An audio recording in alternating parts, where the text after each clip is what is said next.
என்னது, தயிர் சாதம் கூட வெயிட் கெயின் பண்ணுமா? ஆமாங்க, நம்ப முடியலல்ல. இந்த ஸ்பெஷல் வெயிட் கெயின் தயிர் சாதம் ரெசிபி உங்கள் குழந்தையுடைய வெயிட் கெயின் கண்டிப்பாக ஹெல்ப் பண்ணும்.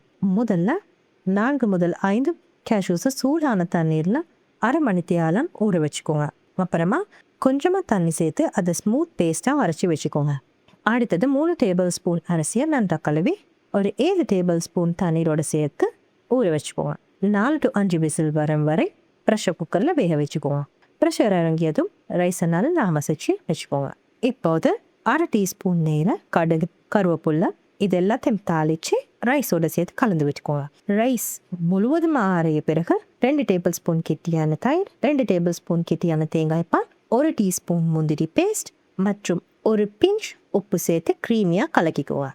இந்த ரெசிபியில் இருக்கிற ஹெல்தி ஃபேட்ஸ், கேலரிஸ் மற்றும் புரோட்டீன் குழந்தைகளின் ஆரோக்கியமான எடை வளர்ச்சிக்கு சப்போர்ட் பண்ணணும். இப்போ பார்த்தீங்களா, ஒரு சாதாரணமான தயிர் சாதத்தை வெயிட் கெயின் மீலா மாற்றும் சீக்ரெட் இன்க்ரீடியன்ட் என்னன்னு இப்போ புரியுதா? இதே மாதிரி இன்னும் வெயிட் கெயின் ரெசிபிஸ் வேணும்னா ஏதாவது ஒரு இமோஜியை கமெண்ட் பண்ணுங்க.